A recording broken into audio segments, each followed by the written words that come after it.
Bonjour à toutes et à tous, bienvenue dans notre série de podcasts sous le thème de l'IA au service de la santé de la femme, qui réunit 4 épisodes où on abordera des exemples de réussite de l'IA dans les soins, les défis pour démocratiser et résoudre la problématique de l'accès aux soins, et nous laisserons la place pour finir à l'expérience d'une vie humaine pendant et après le cancer.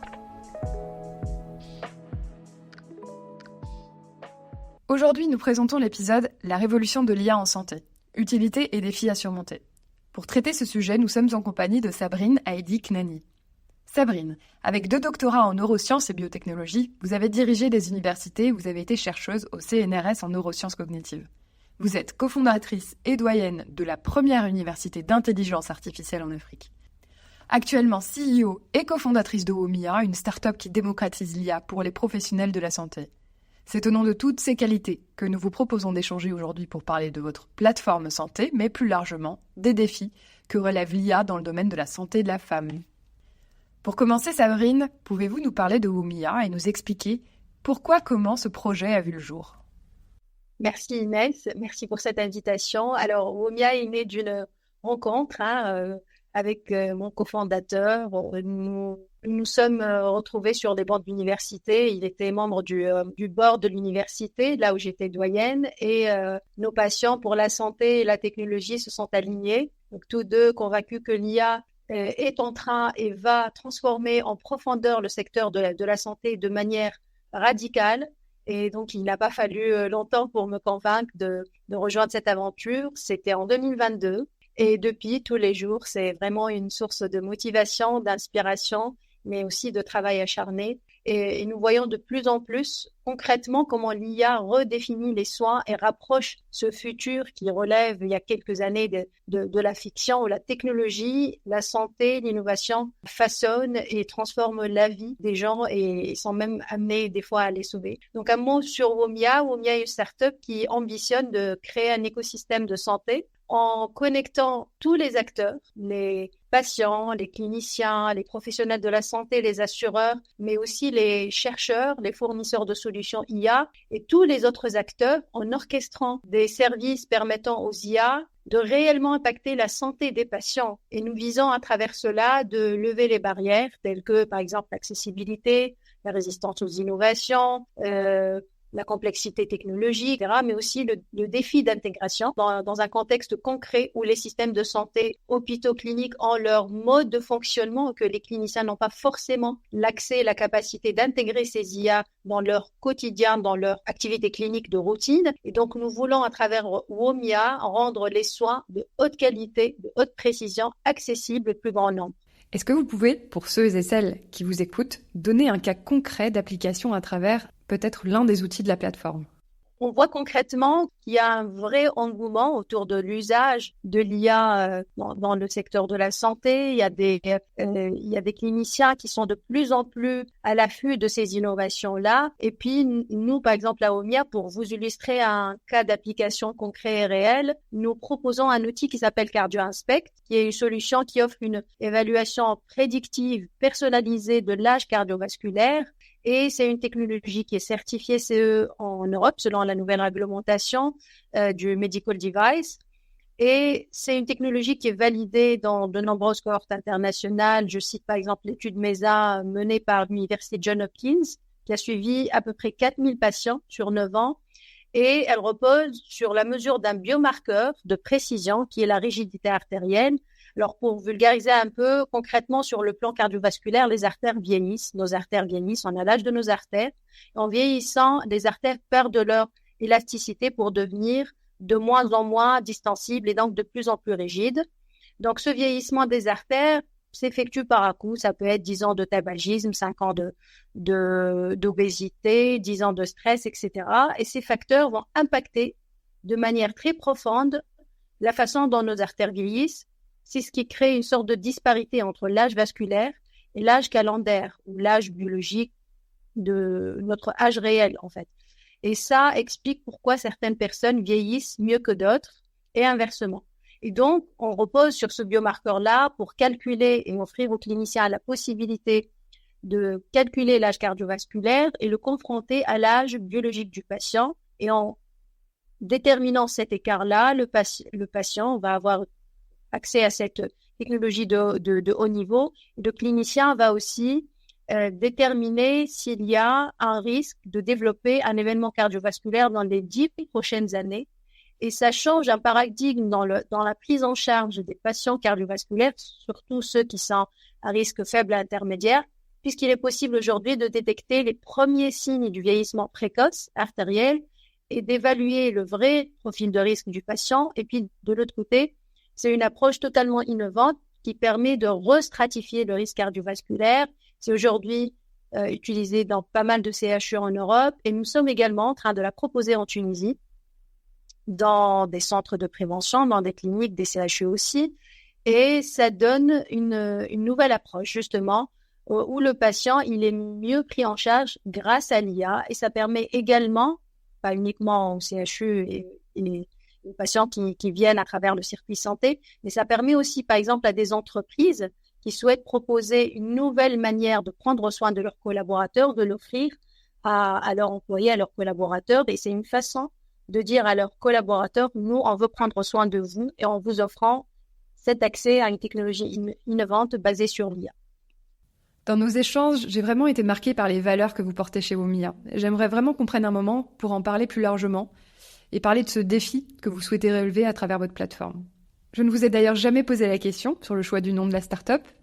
Est-ce que vous avez choisi le nom Omia car il y a le mot woman, femme à l'intérieur ?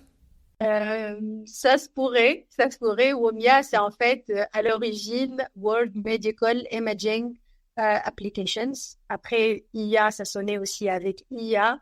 C'est vrai que c'est assez féminin. Ça se pourrait, mais en fait, la réflexion première, c'était ça. C'était plus techno, mais les thématiques santé de la femme et accès à toutes les, si vous voulez, à tous les patients, hein, qu'ils soient femmes, hommes, en Afrique, aux États-Unis, en Europe, quelle que soit l'origine, l'endroit. Le positionnement de WOMIA, c'est ça, c'est d'offrir des soins de qualité au plus grand nombre et de lutter contre ces barrières-là d'accès, que ce soit parce qu'on n'a pas l'accès aux innovations, parce qu'on n'est pas dans un hub d'innovation, on ne fait pas partie d'un pays où le développement de la santé repose principalement sur l'accès aux technologies, mais aussi on relève le défi des inégalités d'accès suite à des questions de prix, de précision, de qualité des soins, etc., etc. Et donc, le positionnement de Omia par rapport aux femmes, c'est une vraie question, mais d'une façon générale, on se positionne par rapport à ce concept de relever les inégalités. Et d'ailleurs, nous avons créé l'antenne tunisienne. Justement, c'est en adéquation, en cohérence avec ce positionnement. Et c'était le résultat d'une réflexion approfondie sur la manière la plus efficace pour impacter la santé des gens en relevant en faisant face à ces inégalités-là. C'est-à-dire qu'on veut aujourd'hui qu'au même titre que les cliniciens patients qui sont en Europe, aux États-Unis, les patients qui se trouvent aussi dans n'importe quel coin du monde aient accès à ces innovations-là, quel que soit le parcours. Et donc, notre mission, c'est ça. C'est de faire en sorte que les IA arrivent depuis le concepteur de ces solutions, de ces algorithmes-là, jusqu'au patient. Et ça, c'est un véritable métier, c'est un chemin qui intègre la capacité d'intégrer dans un environnement hospitalier. Il y a de la pédagogie à faire auprès des patients, des cliniciens. Il y a beaucoup d'acteurs qui ne sont pas tous sensibilisés de la même manière. Et donc, nous, notre métier, c'est ça. C'est vraiment faire en sorte que les IA arrivent entre les mains des cliniciens et à travers eux, impactent véritablement la santé des patients. Et pour nourrir la curiosité des technophiles, pouvez-vous nous parler de l'utilisation faite de l'IA dans la plateforme ? Il me semble que vous êtes sur deux stratégies, la conception de vos propres modèles, mais vous faites également de l'intégration ? Alors ça, c'est une bonne question parce que je ne prétends pas connaître parfaitement tout le secteur et tous les acteurs, mais en tout cas, d'après notre expérience, je pense que le secteur de la santé réagit plutôt positivement aux innovations en IA. Ils sont de plus en plus convaincus de la place de l'IA et qui façonne aujourd'hui leur métier, qui permet, entre guillemets, de les augmenter. Et si certains acteurs sont particulièrement enthousiastes, si vous voulez. Beaucoup reconnaissent cet intérêt, ce rôle, mais restent peut-être curieux de la façon dont ils vont intégrer les IA dans leur quotidien. C'est-à-dire qu'on peut concevoir les meilleures IA, les plus performantes, mais si on n'arrive pas à les intégrer de façon assez facile, assez rapide dans le quotidien du clinicien, eh ben, personne ne va l'utiliser. Et donc ça, c'est vraiment un frein, un challenge que les acteurs de l'IA doivent relever. Alors, l'adoption reste progressive, bien entendu, et on voit de plus en plus ces technologies se démocratiser dans les hôpitaux, dans les centres de recherche, dans les centres d'imagerie, auprès des cliniciens, et même on commence à voir des résultats très, très tangibles en matière d'amélioration de soins, de diagnostic, de réduction des délais de diagnostic, d'amélioration de la fiabilité en intégrant des outils intelligibles. Et donc, c'est un peu comme la première fois où on a mis un stéthoscope entre les mains d'un médecin. Hein. Il a fallu qu'à un moment, pour qu'ils s'y habituent, les médecins sont assez technophiles, ils sont à l'affût des innovations. Et si on leur donne l'environnement nécessaire, le parcours nécessaire pour qu'ils puissent intégrer ces IA avec le moindre effort et la moindre complexité possible, je pense que personne ne dira non et davantage si ça impacte la santé des patients, et ben c'est tout bénef. Donc je pense que le secteur est plutôt positif. Ça sera une adoption progressive et ça va dépendre de notre capacité à leur offrir les meilleures conditions, les conditions optimales pour que ces IA soient un outil quotidien de travail. Une autre question pour vous, Sabrine. Comment réagit le secteur de la santé aux innovations IA? Pouvez-vous nous en dire plus sur les freins de l'utilisation de l'intelligence artificielle dans le secteur? Oui, alors merci pour la question. J'espère qu'il y a beaucoup de technophiles qui nous suivent. En fait, justement, Womia, j'ai donné l'exemple de CardioInspect. C'est un exemple d'un outil qu'on distribue, un outil tiers. Mais nous, notre mission, c'est d'une part, de concevoir des IA qui sont propriétaires à Womia avec nos équipes, mais deux, d'aider à l'intégration d'outils qui sont développés par des tiers. Et comme je l'ai dit, ça, c'est un métier à part entière. Ça demande une expertise métier assez, on va dire, qui est en connaissance étroite avec les ficelles du métier de l'intégration, de la santé, des systèmes de santé, des systèmes hospitaliers. Une autre paire de manches qui reste super intéressante et sur laquelle Womia se positionne, c'est la valorisation des données. Et pour ceux qui s'intéressent beaucoup aux données de santé, ça va leur parler, parce qu'aujourd'hui, on peut développer des IA et la qualité des IA, la qualité des algorithmes, je pense, repose principalement sur la qualité des données sur lesquelles ils ont été entraînés. Et donc, nous, chez Womia, ce qu'on propose, c'est de venir impliquer les cliniciens qui, eux, sont des data providers.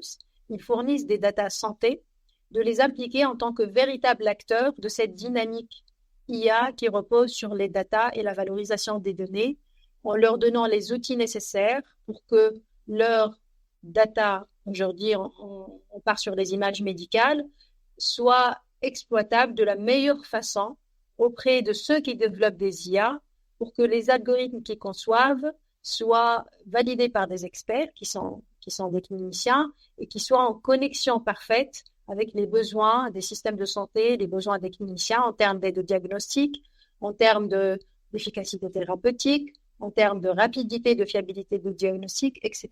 Donc, aujourd'hui, la boucle outil IA, elle est importante, mais elle est fortement corrélée, connectée à la capacité d'une plateforme ou d'un système à venir rajouter la dimension data pour pouvoir boucler la boucle et faire en sorte que les cliniciens ne soient pas uniquement des consommateurs d'IA, mais aussi de véritables acteurs dans cette révolution qui implique à la fois les outils IA, mais aussi les data santé qui sont aujourd'hui, je pense, incontournables pour concevoir de bonnes IA capables d'aider les cliniciens, de les assister dans la quête d'un meilleur diagnostic. Pour finir, quel message souhaitez-vous faire passer à l'occasion d'Octobre Rose? J'espère que toutes les femmes adhérons à cette dynamique de sensibilisation quand il s'agit de pathologies féminines, notamment tout ce qui est cancer. Mais j'interpelle aussi tous les professionnels de la santé pour aller chercher les meilleurs outils, des outils qui peuvent changer leur façon de diagnostiquer et même aller plus dans une approche plutôt préventive, aller sensibiliser les patients, les patientes à chercher les signaux avant-coureurs, les signaux faibles, avant même d'arriver au stade du diagnostic parce qu'on soupçonne une pathologie ou on a palpé une masse. Donc, j'invite toutes les femmes à être à l'écoute de leur corps, de rester à l'affût de ces petits signaux qui peuvent se révéler déterminants pour sauver et gérer une pathologie aussi lourde que le cancer. C'est un peu ça ma réflexion. Merci beaucoup, Sabrine, pour votre partage aujourd'hui. Vos exemples nous donnent beaucoup d'espoir et nous illustrent les enjeux les plus larges auxquels l'IA se confronte, et de quelle manière les acteurs vont devoir travailler ensemble pour que les innovations puissent bénéficier au plus grand nombre et partout dans le monde. Nous allons continuer à vous suivre dans cette aventure et nous vous souhaitons bon vent et beaucoup de succès. Quant à vous, chers auditeurs et auditrices, merci de nous avoir rejoints aujourd'hui. Dans le prochain épisode, intitulé « Une vie après le cancer », Cécile, porte-parole de la cause, nous livrera un témoignage poignant évoquant son combat avec le cancer du sein et le soutien de son entreprise. À bientôt!